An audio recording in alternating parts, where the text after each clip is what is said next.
Thank you very much, Karen, and thank you to NOBEEP. So today we're doing, as Karen said, money basics for entrepreneurs. And our topic today is pricing and costing. Are you really making money? So I'll just go quickly through this because our time, and I have a surprise for you at the end. So a little bit about me. My name is Saint Sierra Mason or Saint Mason. I love people. I love seeing people win at this thing called life. I'm a woman of faith, a wife, and a mom of five who enjoys music, reading, nature, and I'm a lifelong learner. Professionally, I'm a licensed life and health insurance financial professional and a multi-business owner. I am dedicated to helping families, individuals, and businesses gain confidence with their money through practical financial education, protection strategies, and sound money management. My goal is to help others gain clarity, confidence, and control over their financial lives so that they could focus on what matters most. And of course, that they could build a future that they are proud of. I'm deeply committed to the financial well-being of our community. It's a pleasure to be here with you all. And thanks so much to Nobi for having me be a part of this series. So, guys, I would love to hear from you. Please feel free to connect. I showed my QR code earlier. Reach out through email or connect on Instagram. I would love to hear from the community. This is an engaging conversation. So drop your questions in the chat. Let's connect. Let's get engaged. Take notes. Anything that stood out to you, you are welcome to join the conversation. So let's dive in. So of course, we're talking about pricing and costing today. And our subtopics are understanding cost, pricing strategies, and profitability basics. And at the end, I have a surprise for you. So if you're able to engage, I'm going to stop this share. I have a poll. If you're able to engage in the poll and answer this question.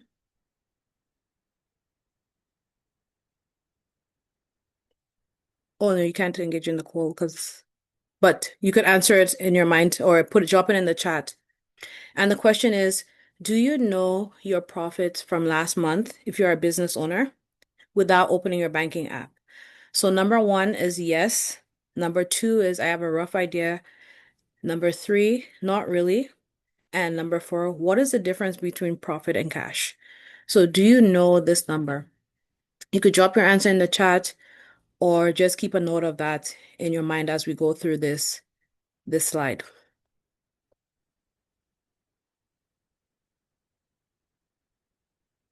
Start with your why. Everything we do should start with why. Why are we here? Why we're learning on this topic? We want to have profitable businesses as entrepreneurs, right? So that's why we gathered here today so we could learn about these things. How do we make our business profitable? So last week we spoke about thinking like a CEO. So CEOs it's not a side hustle for CEOs. This is their thing. They're building a brand, they're building a business. A CEO is building for value. They know their numbers. They understand their revenue, their expenses, their profits, and their cash flow. It's not because they want to be an accountant or they love spreadsheets, but it's because they understand that the numbers tell the story of their business. And you cannot manage what you do not measure. So how do you know your business is making money if you're not measuring it, if you don't know your profits, if you don't know your expenses, and you don't know what's coming in? So let's talk about understanding our cost, knowing your numbers. And that's what CEOs, so the CEO mindset, CEOs know their numbers. What is revenue and what are fixed costs versus variable costs? So revenue can be a little bit misleading because you may think that because of just looking at your revenue alone and it's probably a large number, you may think you're doing very well. And maybe you are, but the revenue amount alone does not tell the full story.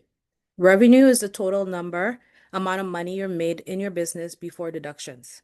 It is still an important number because it's showing your business's ability to generate sales. However, it's not the full picture. So let's take a look at an example here. We have business A and business B. So my question for you is, which business is healthier? Just by looking at their numbers. You may look at business A and say, wow, they made so much money. $100,000 in sales. Business B only made 50. They're like falling behind. But let's look at all the whole picture. Business A expenses was $95,000, which only profited them $5,000. And business B expenses were 30,000, which gave them a profit of 20. So in actuality, business B is the more healthy business. They're making more money after expenses. So that's why we cannot just look at revenue alone. Because you might see a company, they're doing so good, they're making all this money. But when you look at deeper at their numbers, it's showing a different picture. It's not sustainable. Have you not ever seen in the news or around like a large business going bankrupt or a large business going under because the numbers are not matching up? They look like they're good on the outside, but they're not making money on the inside. So let's look at this bathtub analogy to understand our revenue, our expenses, and our profits. So the money coming in, the water flowing into the bathtub is our sales. That's our sales there. And the money going out are our expenses, the cost of running our business, whether that be materials, labor, paying for our rent, overhead expenses, and other costs.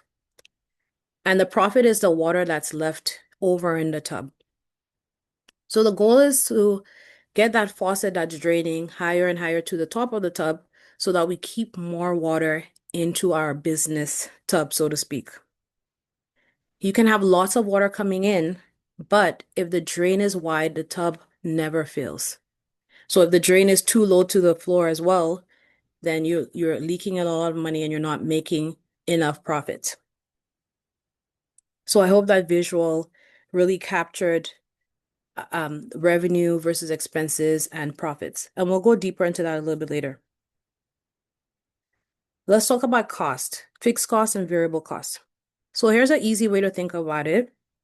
Fixed costs are the costs you pay even though you have not made a single penny. You still have to pay it. Whether you made a sale or you didn't make a sale, you still have to pay your rent. You still have to pay insurance. You still have to pay phone bills and all of that. They're fixed. And variable costs are costs that increase when your sales increase. So maybe you need to make more, maybe you're making you're a shoe company, you need to make more shoes. You got to spend more on materials, more on shipping, more on transaction fees. Or you've made lots of sale, you got to pay more to the interact people. So if you have any other ideas of fixed costs, I just gave you a few examples. Feel free to drop in the chat one other additional fixed cost and one additional variable cost to help other business entrepreneurs out there understand this list. So I'll give you a chance to do that. You could go ahead and drop that in the chat. And I'll give you some more examples.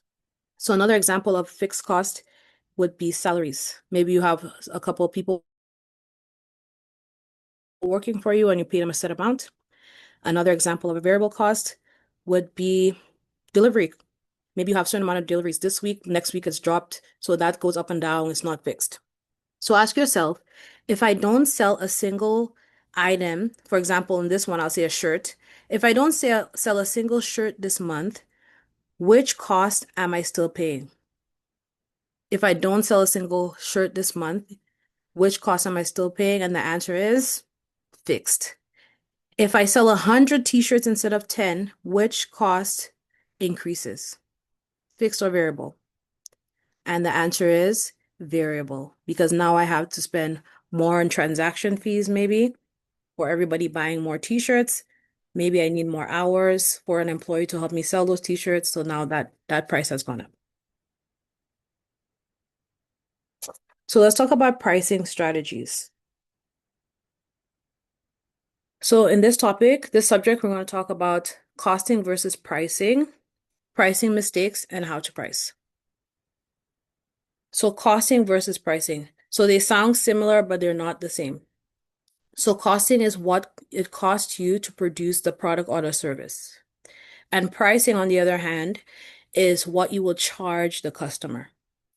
So for under the costing category, that will include all of the expenses to create or deliver that item. So in this item, this example, we have a t-shirt. So the blank t-shirt costs $8, printing costs 4, packaging another 1, shipping 50 cents, overhead 150, marketing, taxes, etc. So altogether, that t-shirt costs $17 to make. But on the other side, how much do we charge the customer? It costs us 17, but what should we charge them? So certain things to consider is our desired profit, what is the demand of the market, what's the competitors charging, what's the brand value, maybe the quality of the t-shirt, and the customer's willingness to pay. So maybe you might charge $25 and make $8 profit. Maybe you might charge $35 and make $18 profit. So the different variables affecting your prices. So if you look on the image there, there's a simple formula to help you come up with that price. So the price of your good, the cost to make it, the price that you're putting it for to the customer, and the difference is your profit. So you need to know, this is a very, very important numbers to know as an entrepreneur. What does it cost to make it? Sometimes we don't know this number and we're doing like random things, right? We need to know how much is it costing me to ship this. Let's say I'm selling shea butter or hair products, or I'm making my own hair products. How much money am I spending to make this hair product? I need to know that number first so I know what to add on top of that to charge the customer. If you don't know your cost, you may be busy making sales, but not making a profit, not making money, and it's going to be costing you. So for business owners, many entrepreneurs focus on pricing first. How much should I charge for this thing, right? But we should say, first of all, how much does it cost me to make? And then how much should I charge for this thing? What does it cost me to deliver this product or service, and what profit do I need to make? So let's look at 3 common mistakes in pricing. So one common mistake is competing with copying competitors. So your neighbor over there has the exact same business and you match the exact same price for the service. But the problem with that is that you don't know all of their costs. Maybe they got that item for half price. Maybe they have like a wholesaler in China and you're getting your product from Toronto. So it costs you more to get that product to you and they're paying less. So that is might not be the best strategy to use, just competing with competitors, but you could still keep it in mind, and I'll discuss more on that later.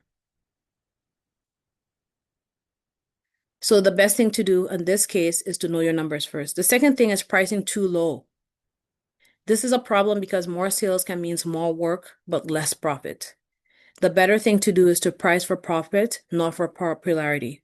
Maybe your competitor might be selling something for 30 and you're like, okay, I should sell it for 20 so that they could come to me instead. That is not a good strategy to use. And the third mistake is forgetting hidden prices. You might be like, okay, let me sell it for $100, but you didn't include processing fees, marketing, delivery. And so all of that is eating up all of your profit. The revenue may look good. Oh, I'm making $100 instead of $50, but you didn't consider all of the hidden fees behind that. The better thing to do is to include all the costs before setting a price. So we don't want to be guessing as entrepreneurs like, oh, I'm just going to put this for $50 because yeah, my competitor is selling it for this and that. I just feel like putting this price. No, we should know our cost, and then that will help us to determine a price. And the main thing is we want to become profitable. We want to have a profitable business, not just sales. Sales alone does not make us, it doesn't make us rich, it doesn't make us money. We need to have something that is profitable.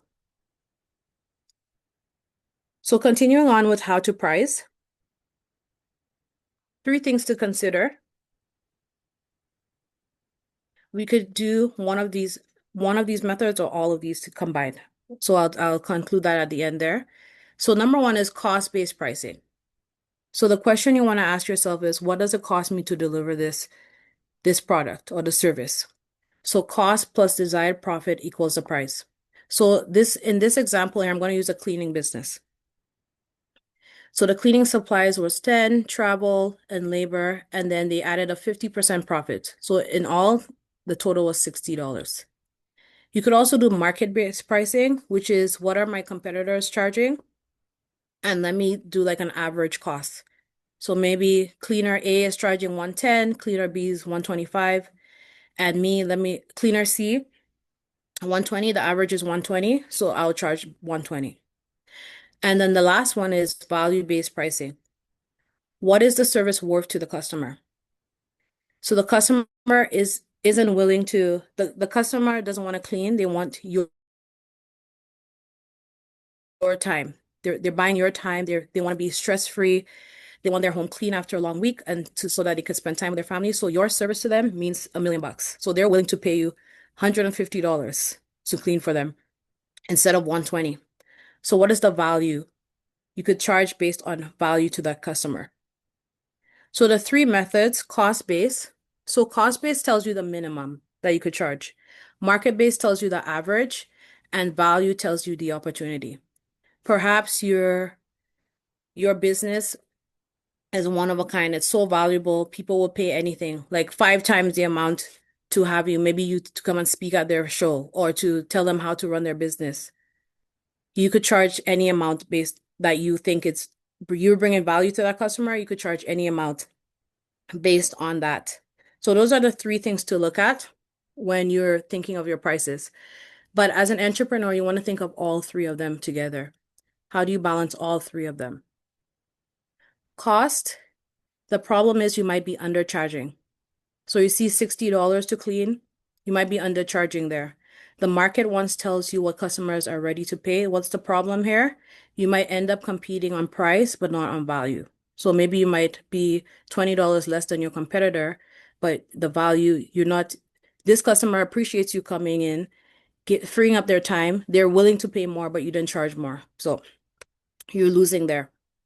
And value shifts the focus from what does it cost me to what value am I creating? Another method for pricing, this method is really good for retail handmade products. It's the cost times 3 method. So this is your selling price is the cost times 3 of that actual cost. So for example, we have $10 here times 3 is the selling price. So the profit would be $10. $10 goes to the product, $10 go for running the business, and $10 goes for the profit. Let's look at an example. So if you're making a candle, it costs 3 plus 2 plus 1 plus 2 to make that candle. The price is $8. So you times 8 times 3 is 24. So you would charge $24 for that item. So that's another method. Very good for retail, handmade, and small businesses. However, this is a starting point, but it's not the law. So if you're just starting out, you just want to get your business going, you could start that way. But before finalizing a price, ask yourself this: what does it cost me to make? What are my competitors charging? What value does this bring to the customer? So sometimes your item should be charged 3 times the amount. Sometimes maybe it should be average, and sometimes it should be more. So that's a variable that you have to come up with your own numbers based on the product and the service that you're giving. So let's quickly talk about profitability. So I'm just going to summarize this one. Revenue versus profit, knowing the difference. Revenue is just what's coming in, but profit is what you're keeping. Knowing your 4 numbers. CEOs know their numbers. They know their revenue, they know their expenses, they know what they're profiting, and they know what cash is available.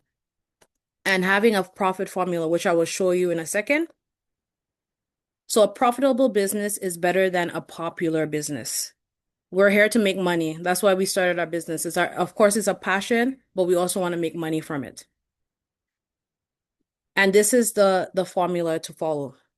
What is the total income of sales minus your total cost of running your business? That will give you what's left after expenses, which is your profit, and then you'll actually have a cash flow. What can I reinvest into the business? Would be your cash flow. If I need to buy a new machine, what's available there for me to do that? Okay, so you want the best price when you're pricing your business is where the cost and the market and the value intersect. What is the best? Where does the cost intersect with the market and the value? That is the best way to price your item or your service, where those things intersect. So we want to just remind you to think like a CEO. Do I want to run just a regular business, a side hustle, or do I want to run something that's profitable, that will make me money, that maybe one day I could sell this business? Like I built it very well, all my paperwork is together, and I could sell this business. And then I just want to touch quickly on breaking even. So breaking even is another number to consider. It's where you haven't made any money, but you haven't lost any money. And that's a good number to know. Like how many, if you're selling t-shirts, for example, how many t-shirts do I need to sell so that I could break even? I haven't lost, I haven't made, but I need to sell this amount of money so that I could be okay. And then anything above that would be profit. So those are the numbers you need to know. Revenue, expenses, profits, and your break even number. So the main takeaway is more sales won't solve a business problem if your business isn't profitable. Understanding your cost, pricing intentionally, and knowing your break-even point gives you control over your business instead of guessing your way through it. Again, have that CEO mindset. And I'm just going to put in the chat these 4 questions, which is your 4-question checklist. Do I know my monthly cost? Am I pricing for profit? Do I know my break-even point?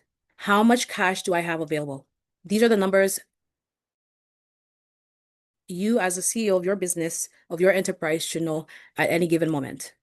If you haven't started knowing these numbers yet, it's okay, it's not too late. If you're just running your business, like you're mixing your business with your personal number, finances, the accounts are all together, that's okay. You could start today. One of my favorite proverbs is this one. The best time to plant a tree is 20 years ago, and the second, or was 20 years ago, and the second best time is now. So if you haven't started any of these practices, if you want more information on how to get started, today is the day. Reach out, contact me, contact Karen, and we could guide you through that. So thank you so much. I do have a bonus before we go. Here's my QR code if you want to connect with me, follow me on Instagram and my email at the beginning. And the bonus is I have a business owner here today, business owners, that I would like them to share their journey. So they're very successful business owners, have a successful YouTube channel, and it's a husband and wife team. And I just want them to share what methods that they use to determine their profitability, their journey on their entrepreneurship. Can they share with us? How can they encourage us on this journey and making sure that staying in line on this topic, how do we make money and keep our profits and reinvest into our business? So I just want to welcome Michelle and Mark. If you could Hello. unmute. Hi. Can you hear us? Yes. Yes. Cool. Okay. So I'm Mark and this is Michelle, and we've been in business. We have a cafe up in Barrie called Patty and Pop Cafe. We've been here 3 years now. Yep. Going into our 3rd year. And yeah, it's been a journey for sure. It's our first cafe. We never owned a restaurant, but my wife wanted to own a business, a restaurant business, because she cooks. So I said, okay, how are we going to do this? And so we ended up finding a spot in Barrie. We've been up here 5 years now with our kids, and we found a cafe that was kind of closed down during COVID. So we found a spot, and she was looking at it, and we looked at the cost and saw what could be done, and we started from scratch pretty much. And like I said, we've been in business 3 years now. My wife does most of the cooking, and a lot of the stuff that Sarah was saying about the cost and pricing it out and making sure your costs are low and are you making a profit is very important. So yes, we've been making a profit, but definitely a lot of the ideas that you guys came up with are we've been following because we have separate bank accounts, one for the business, one for our personal. A lot of times my wife deals with the numbers and the food because I'm busy with the kids or other work that I do. So we kind of use it as a tag team because one person by themselves is a lot. It's a lot on her, and it's always good if you work as a team.